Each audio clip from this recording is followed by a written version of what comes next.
Olá outra vez, aqui estamos nós para mais um vídeo curtinho. Eu tenho só uns avisos importantes que eu queria fazer. Na minha cabeça tenho várias ideias que eu quero falar com vocês, portanto vamos mais ou menos por aí, embora não tenha um script. Pronto, então basicamente eu queria ser muito honesta em relação a um tópico que se tem cruzado bastante no meu caminho ultimamente. Se calhar vou tirar os óculos porque tenho muitos reflexos aqui das luzes. Desculpem as olheiras, eu estou a trabalhar à noite e tenho montes de olheiras. Esse tópico que se tem cruzado muito comigo ultimamente tem sido fotografias. Quer porque há algumas viagens fotográficas organizadas ao Japão, quer porque eu tenho conversado mais com pessoas que fazem fotografia, estou mais relacionada com pedidos que têm a ver com fotojornalismo, fotografia antropológica, etc.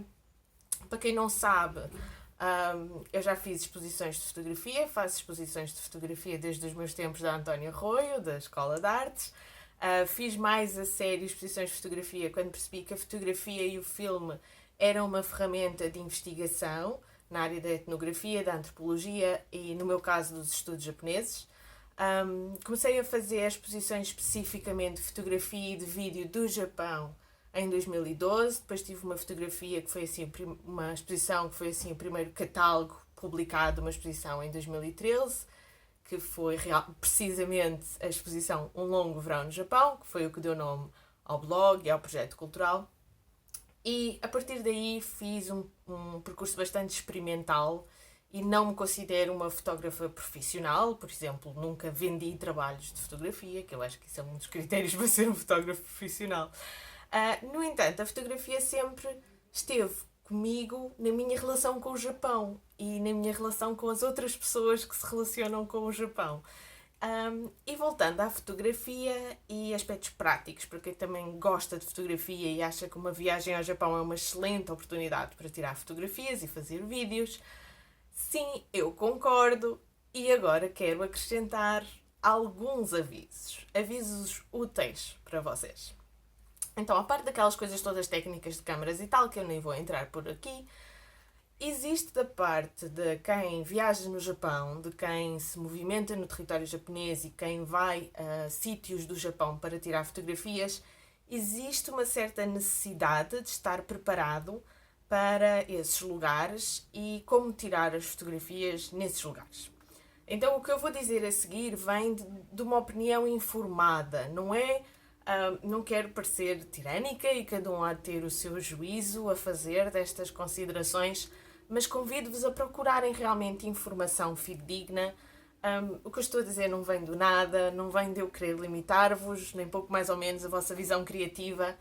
Vem da minha sensibilidade para com o Japão e o japonês e da minha vontade de fazer com que a experiência de toda a gente seja o melhor possível e, sobretudo, que os japoneses continuem a deixar-nos entrar no Japão para o visitar, para desfrutar dele, a todos nós, aos que já foram e aos que ainda não foram.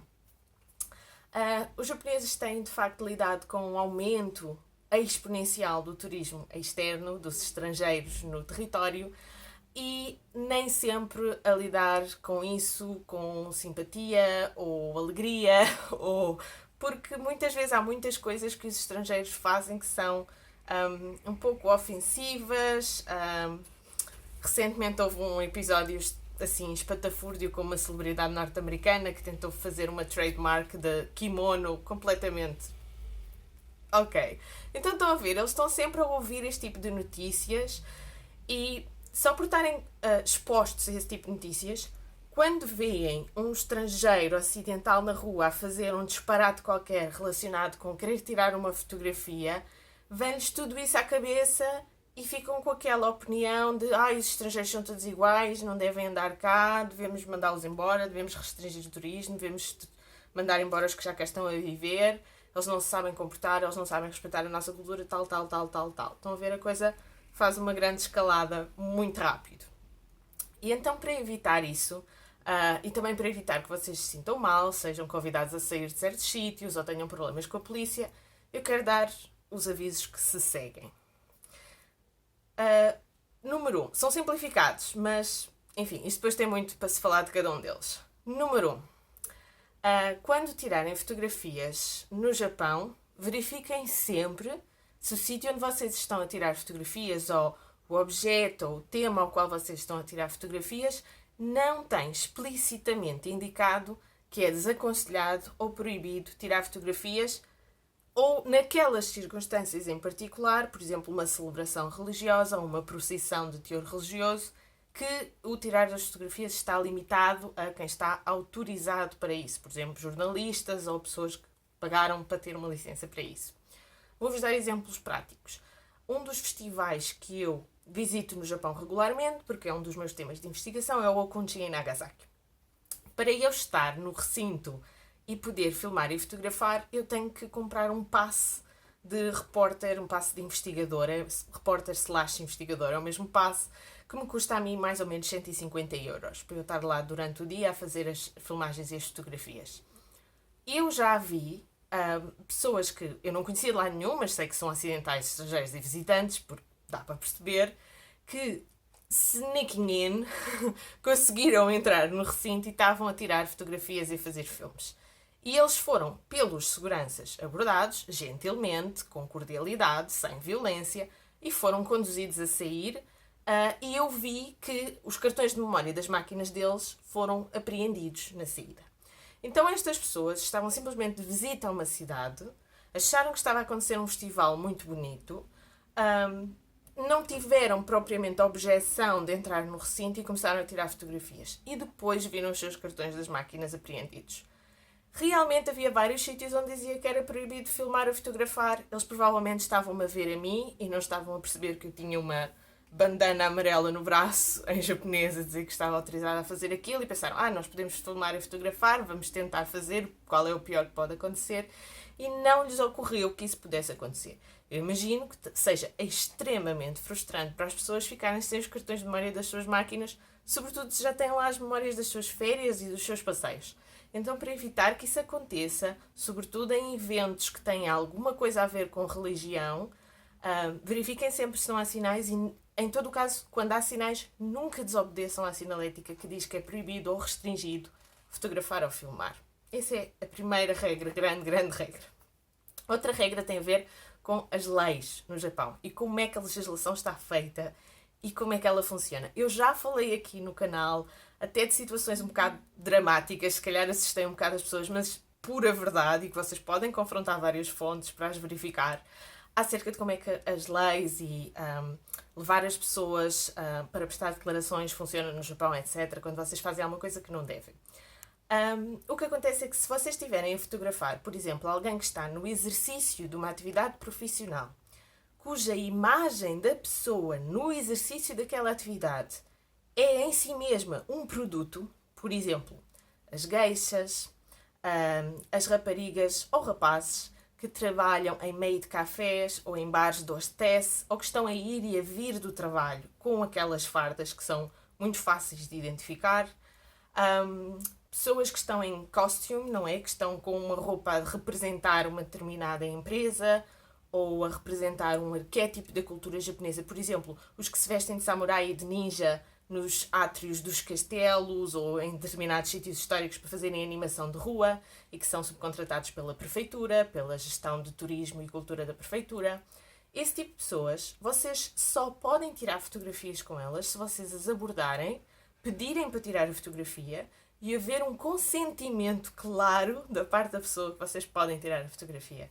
Em todas as outras circunstâncias, se vocês só quiserem tirar a fotografia de fugida, tipo, ver a pessoa a fazer o seu trabalho e não interferir muito porque é mais natural, eu já ouvi isto de vários visitantes, com a melhor das intenções, sem saberem que estavam a fazer alguma coisa de errado ou de contra as leis do Japão. Mas a verdade é que se vocês fizerem isso, vocês estão a violar uma lei do Japão. E a lei do Japão diz claramente que o direito daquela pessoa ou daquela empresa que contratou aquela pessoa para exercer aquela função, o direito da imagem da pessoa a exercer a função, é sempre superior ao direito de quem quer fotografar, excepto se for, por exemplo, um jornalista, numa situação em que seja conveniente, do ponto de vista jornalístico, capturar aquilo que está, mas tem que ser assim, trabalhar num jornal no Japão, ou uma coisa assim. Então, se vocês causarem incómodo, e não precisa de ser necessariamente aquela pessoa da qual vocês estão a roubar a fotografia, pode ser qualquer outras pessoas que estão na rua e que achem que vocês não estão a proceder bem, porque vocês estão de facto a violar uma lei do Japão e qualquer cidadão do Japão pode dizer à polícia: olha, eu acho que aquela pessoa está a ser inconveniente, e vocês vão ser levados para a esquadra para prestar declarações. E aí eu não vou repetir a história toda do outro vídeo, mas acho que vocês deviam ir dar uma olha dela, porque vocês serem levados para prestar declarações no Japão não é como no Ocidente, de uma maneira geral, e pode ser muito complicado virem a sair de lá se for apresentada queixa pelas próprias autoridades. Não precisa de ser o queixoso, neste caso a pessoa ou a empresa a quem vocês roubaram a fotografia, a apresentar a queixa. Pode ser qualquer cidadão ou a própria polícia. Agora para uma coisinha um bocadinho mais ligeira, mas ainda assim importante. Vocês nunca deverão tirar fotografias de crianças ou menores de idade nas respectivas fardas das suas escolas, que normalmente andam com as fardas das escolas, assim de uma maneira individualizada. Por exemplo, se vocês estiverem a visitar um castelo, vamos pôr hipoteticamente o castelo de Himeji, numa altura em que há uma visita de estudo da escola e há um grupo de alunos muito grande, com os seus respectivos professores, a circularem por ali e a visitarem o castelo. Às vezes eles até posam para tirar uma fotografia da turma inteira, juntinho com o professor, e se vocês acharem que aquilo é uma panorâmica interessante do castelo, dos grupos de alunos a visitarem o castelo, e que tem ali uma certa ambiência muito especificamente nipónica que vocês querem captar na fotografia, e se a fotografia não for nenhuma criança em particular, mas sim todo o panorama de castelo, parque do castelo, vários visitantes, grupo da escola, etc., aí vocês podem tirar uma fotografia. Se vocês se dirigirem claramente a uma criança, um menor de idade, no traje da escola, em particular, nesse caso, mas qualquer criança, mas em particular associada àquela escola, e se vocês pedirem para ela pousar e tirarem a fotografia, ou se vocês lhe roubarem uma fotografia, lhe forem tirando uma fotografia à medida que ela está a fazer qualquer coisa, como atar os sapatos, ou comer, ou qualquer coisa, isso sim é visto como uma violação no Japão. Violação da lei sobre o direito à imagem das crianças.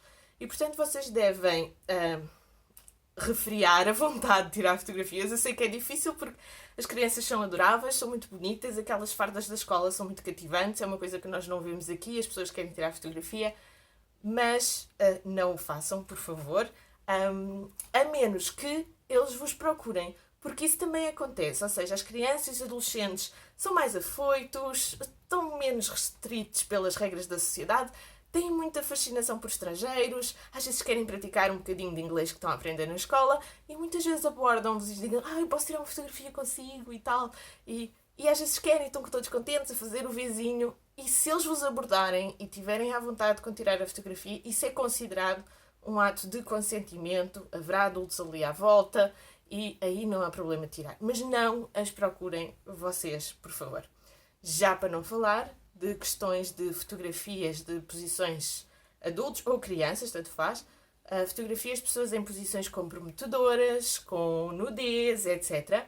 Se vocês tirarem fotografias dessas e colocarem nas vossas redes sociais mais tarde, Instagram, Facebook, o que for que vocês usem, um blog que tenham, etc., se as pessoas estiverem embriagadas, desnudas, numa posição de vergonha, por favor, não as tirem, essas fotos, e definitivamente não as publiquem. Porque o Japão também defende os seus cidadãos do direito à imagem em decência, ou seja, o direito a criminalizar a indecência, mesmo que vocês já tenham regressado ao vosso país de origem, se aquela pessoa for identificada nas redes sociais, que hoje em dia é muito fácil de fazer isso, se aquela pessoa for identificada nas redes sociais e se aquela pessoa sofrer algum tipo de represália por os outros a envergonharem, por dizerem alguma coisa nas redes sociais que a molesta, que a faz sentir-se mal, e se o motivo disso for o facto de vocês lhe terem tirado uma fotografia e terem publicado essa fotografia, vocês também podem ser criminalizados por isso. Então, há muita gente que tira, por exemplo, fotografias a pessoas a dormir no comboio, ou pessoas embriagadas, porque sim, porque existe, porque se vê no Japão, sobretudo trabalhadores que saem das empresas e ainda estão com o fato, mas entretanto foram beber e já é meia-noite, 1 da manhã, e estão na estação dos comboios já meio a dormir, meio bêbado, e as pessoas acham, os visitantes, os turistas ocidentais, acham essa cultura do salaryman que bebe até às tantas curiosa e tiram fotografias e depois publicam. Se aquela pessoa puder ser identificada naquela fotografia, Não só isso vai ser extremamente indecente para ela, porque pode ser identificada pelos colegas de trabalho e pelos seus superiores e vai sofrer consequências, como também para vocês pode ser muito mau. Então, essencialmente, esses são os casos mais graves que eu queria colocar avisos e queria ser franca e dar um bocadinho de realismo a esta questão. Porque quando nós somos visitantes, seja no Japão ou no outro lado qualquer, nós somos visitantes, nós estamos lá temporariamente. Os lugares onde nós nos estamos a deslocar e as pessoas com as quais nós nos estamos a cruzar vivem lá cotidianamente e têm que lidar com as consequências do que nós fazemos. Portanto, sejam sensatos, ponham-se sempre no lugar dos outros e, se possível, tentem não os ver como bens a adquirir ou coisas a colecionar, que eu acho que é um pouco o que acontece quando se entra na febre do captar a fotografia de tudo e mais alguma coisa. Sim, estamos num sítio diferente, se calhar é a viagem da nossa vida e só a vamos fazer uma vez, mas tenham em consideração que, para além da questão de haver regras que realmente e leis que realmente podem vir a prejudicar-vos muito, mesmo sem pensar nisso, nesse aspecto mais criminal, o estar a recolher fotografias dos outros como se eles fossem coisas é um bocado desumanizá-los. Então mantenham isso presente, mesmo na euforia das férias e do passeio, mantenham isso presente antes de tirarem as fotos e, sobretudo, antes de as publicar. De uma maneira geral, o Japão é um destino espetacular para tirar fotografias brutais. Eu vou falar mais disso no meu blog, vou falar mais disso no meu Facebook. Acho que vou, porque já muita gente me pediu, acho que vou fazer uma espécie, ainda não sei se vai ser online ou se vai ser presencialmente, mas acho que vou fazer uma sessão sobre isso.